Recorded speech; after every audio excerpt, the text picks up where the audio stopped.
This video covers leverage shorts, liquidation, 2000% gain, AMC collaboration, and dividends, and more. We're starting with this. Over 1,500 AMC negative publications since 2021. One question. Why write 1,500 reminders if the firm is dead? This has been discussed for a long time. First, AMC receives constant media coverage. This has been discussed for a long time. Not only that, but our strongest media draw is negative pieces about AMC, regardless of market conditions. We've heard a lot about AMC's success, but they try to explain its failure. When AMC is rising, they talk about the past to contribute to its success, even if we know that's not true. It's astonishing that 1,500 bad articles about AMC exist. It may be more. The fact that we're looking at 1,500 is enormous for AMC, because they want to drive people away from AMC. These guys keep promoting these articles. Best Q1 since pre-pandemic. AMC's market cap is $0.58 billion, much below December 11, 2020, 9 months into the lockdown. AMC just delayed maturities, and CEO Adam says we don't need 2019 box office data. This is another data point these papers omit. We discussed their narrative spin before, so as always they talk about AMC's debt, but not how it's being restructured. AMC's market cap is falling, yet they don't discuss the dark pool manipulation. More crucially, they don't discuss AMC's performance or capital inflow. These are the key aspects that show where AMC is going and how well it's doing, yet media publications don't highlight them. Today, Tuesday, March 10th, marks AMC's third major partnership with Netflix in the past few months. Our 50 U.S. theaters will broadcast the first 2 episodes of One Piece Season 2 into the Grand Line. Single-night fan event. Many more joint endeavors, please. We've discussed Netflix collaborations before. This is merely to reiterate their need for AMC. They earlier said Netflix would replace AMC and eliminate the need for theaters. Netflix is now teaming with AMC to release them because they know how much effort, and how much of an impact this will have on the business. We are displaying a tremendous thing that will draw a large fan base. So this will be big for us. However, the fact that what was meant to replace us now needs us shows how well we've established ourselves in the business and why we'll continue to succeed. This is another major issue that media publications don't touch. First, they don't praise our collaboration. We had discussed the debt issue, but AMC's Deutsche Bank transaction is a smart timeout. It locks in lower rates now, amid stubborn 10-year yields and Fed uncertainty, but sets up a larger public refinance if cuts occur. It provides box office recovery time without compromising stock. Again, media ignores this. When it benefits us, they don't talk about it. We've discussed how this lower rate saves over $10 million annually. Additionally, it delays everything. We already discussed how AMC doesn't need the box office to be like before.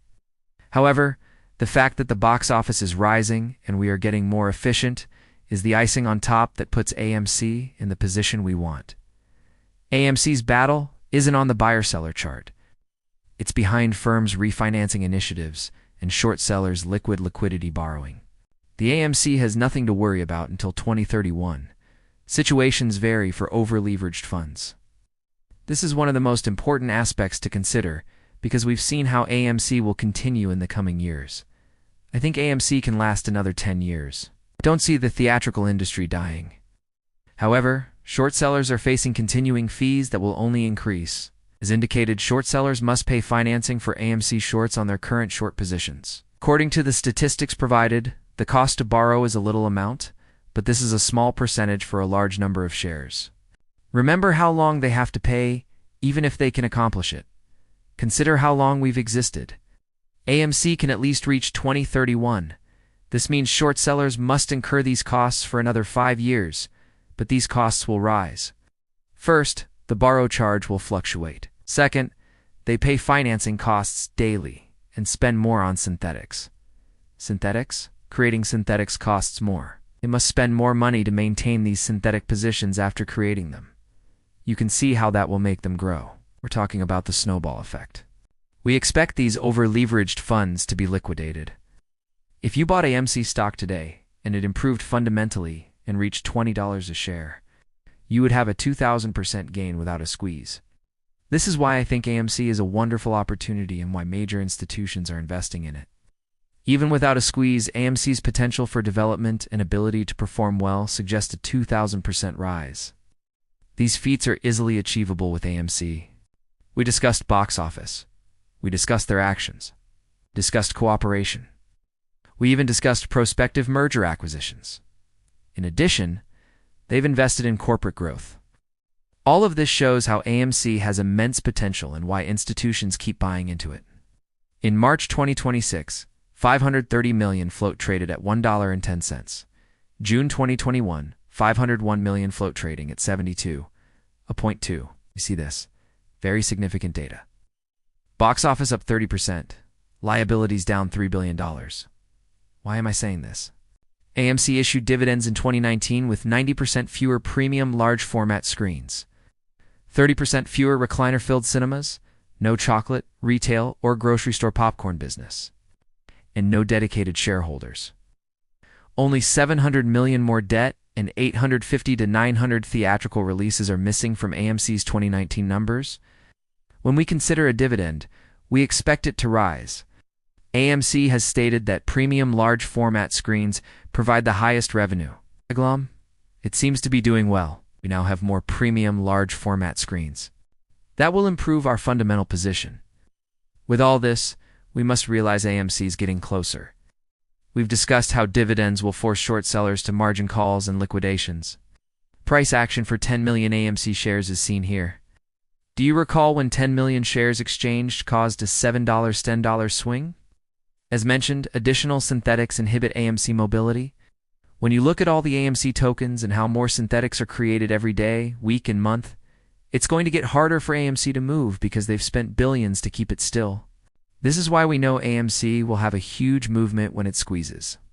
I believe this. Criminal funds that naked short AMC to 11 cents per share pre-split want normal investors to believe 3 lies. Hey AMC, blame CEO Adam Aron for the present pricing, accept it, feel discouraged, sell shares, quit supporting the firm, and go. They don't want you to know that Adam Aron works hard for the firm, the pricing is phony, and the community supports AMC. Again, you guys can have your own thoughts, and I'm fine with that. Non-biased items are our goal. Objectively good for AMC is our focus. Objectively, Adam Aron cannot change AMC's price. That is only a fact because if it happens, he would alter it to $1 million given his AMC shares. That would suddenly make him the world's richest. He's not capable. As previously stated, market makers change stock prices. Adam Aron can make decisions that affect the stock, but when we look at AMC's tokens in the dark pool, these short sellers are manipulating. Accepting the current pricing is second. As indicated, the tokens in dark pool are involved. Third, give up and sell shares. We started this video with over 1,500 unfavorable AMC articles because they want to deter AMC apes. They want to discourage everyone. AMC borrowed almost 3 million shares today, as seen below. Start at 400,000, rise to 2.8 million, rise to 3 million, and fall to 0. I don't know what else is desperation and a cry for AMC shares. In fact, their willingness to borrow this much should help you comprehend. As for the dark pool, 83% is what we discussed with suppression and manipulation. These data can be used to track AMC.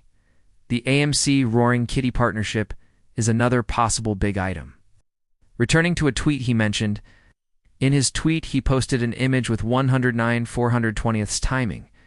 Today, AMC dropped to 109. Since it was so low and then purchased up, many thought something was up. I wouldn't be surprised if Roaring Kitty is involved. I think Roaring Kitty would be pleased to have a stake in this. Of course, they are rumors, but we can gather and analyze them. In addition to everything else, silver is doing well in the macro and AMC investment. Silver gapped up again in China, indicating volume. I'm less concerned with the outcome right now. Knowing there is volume is crucial, because without volume, we won't see anything. Silver won't rise further. Volume shows that people still want silver. Silver sales continue.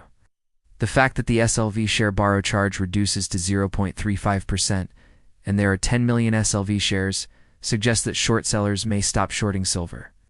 This will keep rising. Because many apes and AMCs have bought into HYMC, silver price increases are vital for us. We're affected because it shows how well AMC can profit off this. Nasdaq is also fighting a subpoena for MMAT and TRCH trading data, alleging it's too cumbersome. Since they aim to offer tokenized stocks on exchange with Kraken, this deserves greater attention. So, the fact that they won't give out this data but will collaborate to launch tokenized stocks should tell you something. We've always argued tokenized stock is a double-edged sword because we'd see everything on chain. This is what they're hiding now, but tokenized stocks make it impossible. This is problematic since tokenized stocks have happened before with AMC and GME, and it might happen again. Obviously, we must be careful. Another issue is how BlackRock's wipeout on Amazon-related loan questions affected UBS private fund sales. This needs greater attention. Because of AMC and GME swaps, this is crucial. Additionally, oil prices remain highly volatile. Where oil prices go doesn't matter to me. Volatility is causing short sellers to incur margin calls. This proves the collaterals are failing.